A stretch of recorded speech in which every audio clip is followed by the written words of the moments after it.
Hi. So I had this idea. I'm taking a gap year to pursue music, and I thought maybe I could kind of share my journey a little bit, talk about the things that I'm working on, things I've learned, because life has honestly felt so different, probably just because I'm out of school and I've been spending so much time on music. I just thought that kind of documenting maybe each month of my gap year might be interesting for anybody else who's considering taking a gap year, because honestly, I think it's something that more people should do, and I'm surprised that more people don't, at least in the US. I just think that there's so much more that you have left to learn about yourself and what you want to do when you're 17 or 18. So I think that kind of taking a break is really beneficial, and I mean, I'm really excited about my goals and having this time kind of to myself. So let me just go through a quick recap of June. I uploaded a song that I wrote for the class of 2020 on YouTube. No, I don't wanna end this way. Oh, I don't wanna end this way.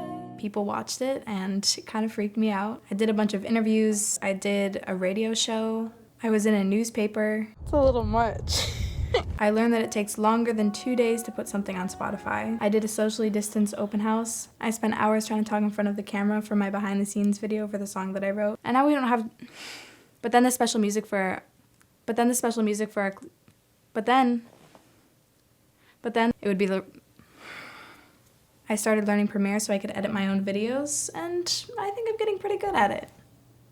I turned 18, I got monetized, I wrote something that I kind of liked. But even at the end of the world, I wrote something else that I kind of liked. I've read radiation rays affect the human body. Maybe you should take a break and talk to somebody new. We designed the cover art for my song. I released my song. Nothing happened. Nothing happened. Oh my gosh. All right. That was easy, wasn't it? So easy. I was in another newspaper. Front page news, baby. And I recorded a video for another one of my original songs. Oh my god. So elegant. So that's the quick version, and I'll go into a little bit more detail about the things that I've done and my goals for the year. But first I wanted to kind of back up and talk about why I decided to take a gap year. I've always loved music, writing it, listening to it, learning about it, but I never really thought that I'd have the opportunity to pursue it the way that I'm able to now. I'd never even really considered taking a gap year until the last couple years, but I'm really glad that I did. I think it's a good break after, 12, 13 years of school. College was one of the things that I was always the most nervous about. Just the fact that after my senior year of high school, I would just move away like that and kind of be expected to know what I want to do with the rest of my life. And even though I'm still not positive where I want to go to college, having this year buffer has made me a lot less stressed about it. And there's so many different things that you can do with a gap year, whether it's traveling, making money, doing something that you're passionate about, or just taking a break. It just gives you a lot of time that you might not otherwise have. Time to sort out your priorities and learn about yourself and what you want to do and who you want to be. For me, I wanted to kind of take some time to discover if music was something that I actually wanted to seriously pursue. Ever since I was little, I've always loved singing and writing songs. You get a toy taken away, just go with it. You lose a best friend, just go with it. Which end would you pick? If you're good all the time, then you will see. What's happened to me? What's happened to me? Just go with it. Just go with it. Just go with it. Just go with it. Just go with it. Just go with it. Just go with it. I remember there was a school talent show when I was in first grade, and it was exactly what I had dreamed to do, to be on a stage, which is ironic because I really don't think that at that point I had talked to anybody, but for some reason going up there and singing was easier. I mean, sometimes I kind of feel the same way. I've got gadgets and gizmos aplenty. I've got who's its and what's its galore. You want thingamabops? I've got 20. But who cares? No big deal. I want more. Fast forward to when I was 15 and I started doing open mics, which was really terrifying at first.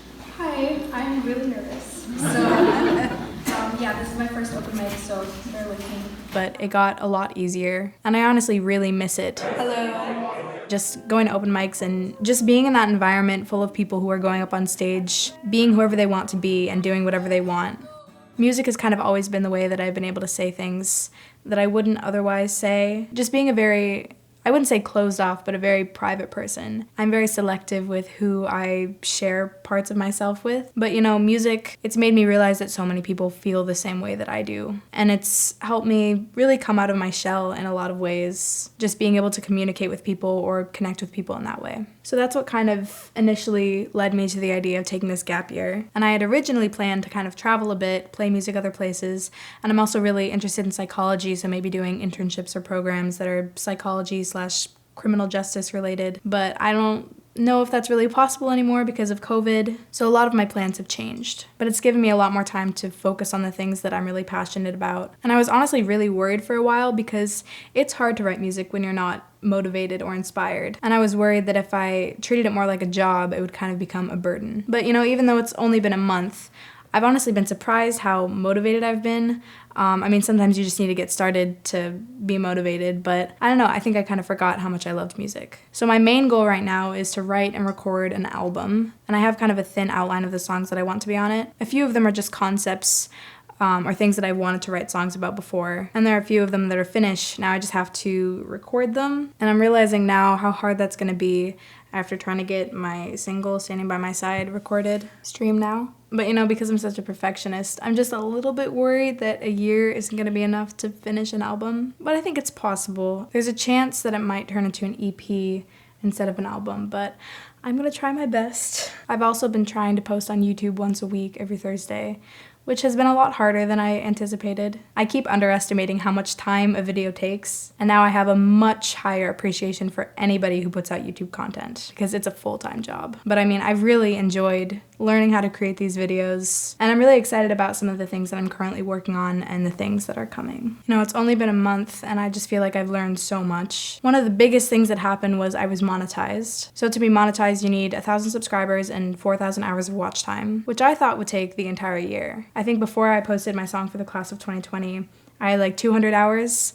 But just from that one video, I got like 5,000, which is insane. I was monetized on my 18th birthday. So basically now I'm making money from YouTube, which it isn't like a ton, but it's so cool to be making money from something that I love doing so much. I also did this live radio hour show at the Wild Rose Moon, and everyone had to wear masks except for when you performed, and everyone stayed 6 feet apart, but it felt so good to be able to perform again.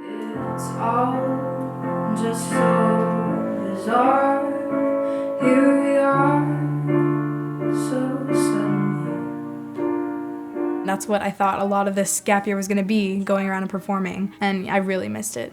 The thing that's been taking up most of my time is getting this stupid song recorded. Well, it only took me 227 times. Probably shouldn't be admitting that. After I re-recorded the vocals and added harmonies, we added bass and violin. And then my dad and I worked on mastering it, and we would listen to it like through the car radio, through headphones, through speakers, and we take notes and then change things and then do it again and then take notes and then change more things. And it just took so long. We basically just discovered that you can fine-tune something for the rest of your life. And there's still a lot of things that I don't love about the final version, but I know that I'm just being nitpicky, and in the end, I'm the only person who's gonna notice it. So we thought that you could just make artist pages and post your song everywhere, but then we realized that you have to use a music distribution service. So we were trying to decide between TuneCore, DistroKid, and CD Baby, and I also tried applying to this music distribution company that was supposed to get back to me in a week, and we waited like 3 weeks, and they never got back to me. So that made things take even longer, but we eventually decided to just use DistroKid, which only took a couple days, and it slowly went live on all the streaming platforms. I'm really happy to have that finished because it's been quite the process. Now I just need to do it 12 more times for my album. But that's kind of a quick summary of what I've done so far. And I'm thinking of making this a series, unless nothing else interesting happens. I honestly really don't know what to expect, and I don't really have a clear plan. I'm just gonna see what happens. But let me know if this was interesting at all, and maybe I'll post some more update videos. And thank you so much for watching. Please subscribe, and stay tuned for more music coming. I will see you next week. Bye. What's a fire and why does it? What's the word? Burn. When's it my turn? When I